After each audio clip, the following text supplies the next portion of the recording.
Hello and welcome to What the Tech from Boast AI, where we talk with some of the brilliant minds behind new and exciting tech initiatives to learn what it takes to tackle technological uncertainty and eventually change the world. Today, I'm thrilled to welcome Daniel Shum onto the show. Daniel is the Chief Operating Officer at CTK Bio, a Canadian clean tech startup that's researching, developing, and manufacturing solutions that combat climate change and environmental pollution. Their technology is a game changer, converting wasted byproducts into truly biodegradable and compostable goods that are designed to break down in managed and unmanaged environments.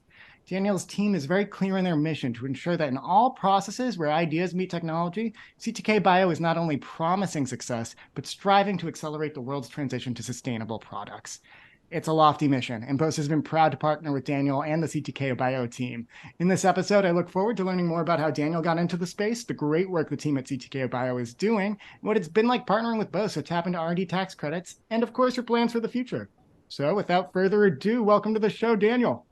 Thank you. Thank you for having me, Paul. Excited. I know this is many weeks in the works. Oh, yeah, no. Or months, actually. I was going to say, when we heard that you were happy, we immediately wanted to get you on to talk about working with us. But I'm personally just really excited to learn about the great work you guys are doing over there, too, just because we talk to a lot of innovative startups. This is like true, very timely innovation that you guys are diving into over there. But before we dive into everything about CTK, I'd love to know more about Daniel. Tell me, how did you get into the space? How did you come to CTK Bio in the first place? And just what's life like in a day in Daniel's world? There's a lot. I mean, for the most part, it's a lot of time management, right? Your typical corporate stuff. But really, my approach every day is, I come here, I wake up every morning with a purpose to not only one, make money, two, have fun, but three, change the world. And I really wake up to thinking about those three philosophies and principles. And then from there, I really try to create a culture in the workplace to really abide by those principles and then really tackle our mission from there.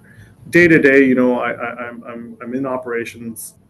So for me, it's really, looking over the team, ensuring supply chain is there, ensuring that everything's running smoothly, making sure that we continue to grow and continue to head in the right direction while maintaining that culture. But more importantly, is to really uphold the level of integrity that we stand by, and because this industry, there's just so much negative stigma around greenwashing, etc. It's really just trying to be on the forefront to eliminate the negative stigma and to really give awareness to the public that this is the right direction. And we're here to, clarify or answer any questions there may be in this space. I love that you lead each day with that mission too, that you've really outlined it too. I believe you said, of course, make money, but then have fun and change the world. That's very simpatico with, I think, the mission we have here at Boast, of course. And I think that's why we really enjoy partnering with folks like you, Daniel. But tell me a little bit about the work you guys do at CTK Bio and tell our listeners basically a little more detail about what that larger mission is. Yeah, absolutely. So again, to accelerate the world to sustainable materials or products is obviously a mission. And how we do that is first the R&D side of things. So we focus on three main technologies. One technology is the polymer synthesis, so really creating that type of material, and they're generally called biodegradable polymers. And then the second piece to that is polymer composition, where we would really look at the needs and wants of a client, and then work backwards from there to really give them a material that can allow them to make a product that they're super happy about, they're satisfied about, and so that they're willing to actually transition. And then the third piece of our technology is the polymer processing. It is really being able to make in our case, the resins, and then working with a global network of manufacturers to make the products, right? It's basically being able to provide that A to Z sustainable solution. We look at working with the clients to redefine sustainability, right? Because the term sustainability is so subjective, especially depending on where you are globally. how you define sustainability and the materials that define sustainability is again very subjective. So we really try to work with the client to identify that, define that, and then work backwards in creating a solution that really fits their definition. And then from there, we really go into the manufacturing, which is like more of the downstream part. And the downstream part, it involves so many different layers, from supply chain to manufacturing to distribution to fulfillment, whatever that might be. We try to give the client that full A to Z solution. I really like too how when you were talking about that kind of second product pillar, Mm. making the transition, and part of it sounds like is making the case of these companies that sustainability is the way to go. Again, like you had said, providing that A to Z solution for them to actually develop those Mm-hmm. processes and products. But Mm-hmm. correct me if I'm wrong here, but it sounds like you guys really partner with these communities and with these customers to make sure that it's something that's not just all about the sustainability benefits. It's about what they can do better as an organization. They're actually going to come up with better solutions. You're, of course, trying to change the world for the better and make something that will be more beneficial to the global environment. But you also want these companies to succeed. And it's about really partnering for their own success, right? Yeah, 100%. And I think, and I'm not gonna lie, I think that was a bit of a challenge in the beginning because we approached this in a very different way. It was all about sustainability, but really we find that the approach that works is actually quite the opposite. Let's just create value for the customer, and in return they transition and therefore making their model more sustainable, right? And so really identifying how do you create the value for these clients to transition. Well, if you can come up with a solution that one makes sense from a cost perspective, right? Maybe they don't have to pay more, or maybe they pay less. I don't know what that might be, right? While at the same time maintain that functionality like traditional plastic, right? Yeah. And it's sustainable. Sign me up for the transition, right? So really, but getting there is really challenging, right? To be able to check off all those boxes is the difficulty, and that's where our work gets put in. Yeah, and I think that kind of speaks to what differentiates you guys in the market, but also just the challenges within the market too. You had alluded to greenwashing and how that is kind of a huge thing in your space, Mhm. because a lot of companies don't put that value first. They put the sustainability front and center, thinking that that's going to be the carrot to get somebody to engage to work with us. That's not how it works. If you're not creating more value for that startup, for that manufacturer, whatever solution that they're trying to deliver ultimately, sustainability is never going to be their number one goal. They want to make Mhm. money too when they go to work every day. Changing the world is one of their three, maybe, but that is not the mission that they're necessarily leading the day starting off with. So that's where you guys come in. Yeah. To that point, could you tell me a little bit more about just what role R&D plays in all of this? Obviously a significant one, especially from the perch that you guys take, but shine a little bit of a light on that for me. Yeah, the R&D part of it is to really tackle those variables, right? So in order to create a product that's sustainable while maintaining that low cost, especially for low hanging fruit items or commodity items, and having a composition that still functions like traditional plastic. And key point here, without using a polymer called PLA, that's only arguably just industrial compostable, right? To kind of like tie all those pieces together is really where all the R&D happens, right? Especially to be on the forefront. Because how I see it is, we need to be able to match the cost of plastic, of traditional plastic, or even be under that in order to disrupt this plastic industry, in order for all these large corporations to transition, therefore achieving our mission. And in order to do that, a lot of it really comes from the R&D section. And so primarily what we're working on right now is really identifying different waste streams or feedstocks where we can divert from going to the landfill. And in this case, we use a lot of hemp. So we work with partners in the private and public industry sector for cannabis. And what we actually do is retrieve that waste and divert it from going to the landfill, and we incorporate that waste stream back into our material composition. And so the idea is, well, these companies need to pay a lot of money to waste management companies to get that disposed anyways. And somebody's got to do it within the organization. So that's all expense and bandwidth too. And we can alleviate that. And then, not to mention, again, going to the landfill, we can divert that as well. So it's a win-win situation. In return, maybe we charge a small fee, or maybe we get it for free in this case. It's a win-win situation. So eventually what I think could happen is I could even start charging for this wasted feedstock, not a lot, but for a fee, right? That could help, again, for cost reduction on our end. And then to further that is we can use all different types of different waste streams. It doesn't have to be hemp. And we can actually look within an organization. Maybe within an organization, they have a lot of biomass wasted feedstock that we can incorporate. So why not kind of tie their model together as a circular model and reutilize their waste back into their own packaging? So we do some of that work as well. But that is extremely interesting to me, Daniel. We were talking before I hit record on this about, we just came back from holiday break. I actually bought a book called Wasteland and started reading it 2 nights ago.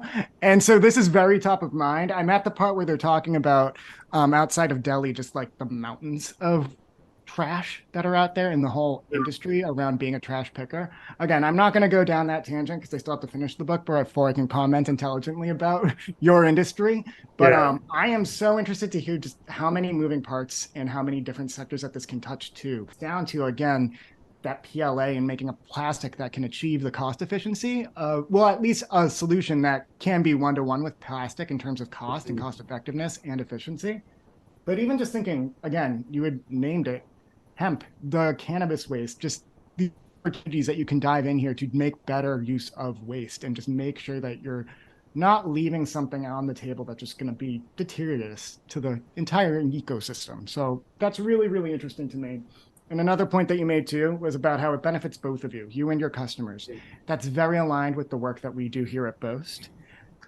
I agree. Bring it back. I agree. Yeah, because part of our business model too is if we're not making sure that you're maximizing your access to that shred funding, to that R&D tax credit, we're not going to benefit from it either. We're not going to get anything in return. So I'd love to know how it was working with us on capturing shred, what your experience has been with Boast to date, and how you even heard about us to begin with. You know what? Anyone who listens or hears this podcast, if they're not already with Boast, they need to transition. And the reason why I say that is because Boast has just been such a positive experience from the beginning to the end. And I'm not going to lie, I'll make this comment. Our first year in business, I had been referred to Boast. So I had met Eric and we hit it off, and Eric's amazing, and we had things in motion. But I'm not going to lie, I decided to choose a different company for the first year because of pricing. Okay? Needless to say, had a terrible experience with them. I'm not going to mention who.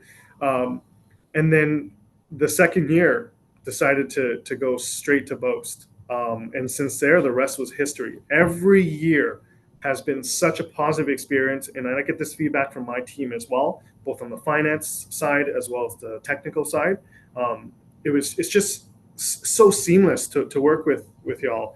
Even on the technical side, my team was extremely impressed how fast your team is able to pick up on this new language, this new technology, and almost make it your own while we're putting the reports together.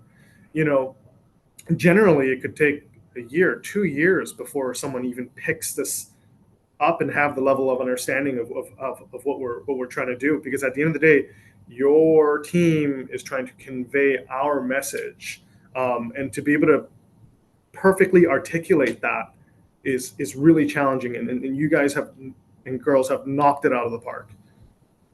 That is music to my ears, honestly, because I think the price point is the point that I think people get lost in, and that's frequently what we hear. And I hate that people make the ultimately pricey mistake of going with somebody other than us because they're looking at a percentage, or they're looking at, oh, they have a tiered model over there.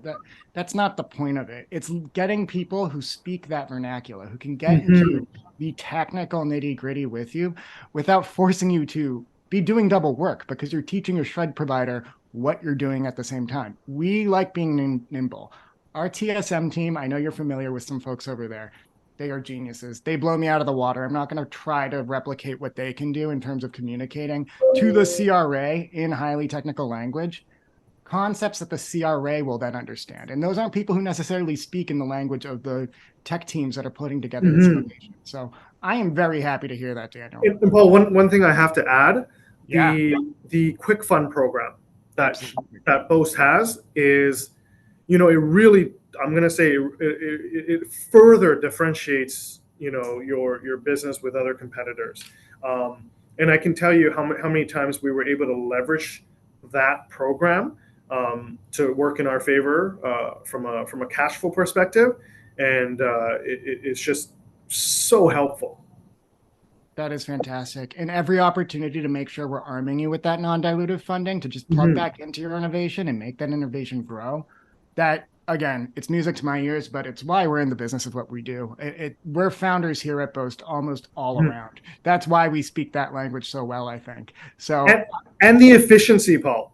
yeah, I remember once upon a time I said to your colleague, um, because of cash flow reasons, I need this right now or this week, and they did it. They made it happen.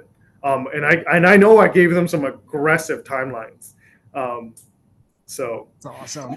And again, Daniel, it's because we really believe in what you're doing too. I mean, sure, we're nimble and effective, but we also really like our clients. So the more we can help you guys succeed, that just makes it worth coming to work every day. That hits that have fun point for us. If we're giving you cash back, that is more than fun. So that's awesome. yeah, and I have to give a huge shout out to Josh. Yes. She's been helping us for the last X amount of years now. I can't even remember, and she's just amazing.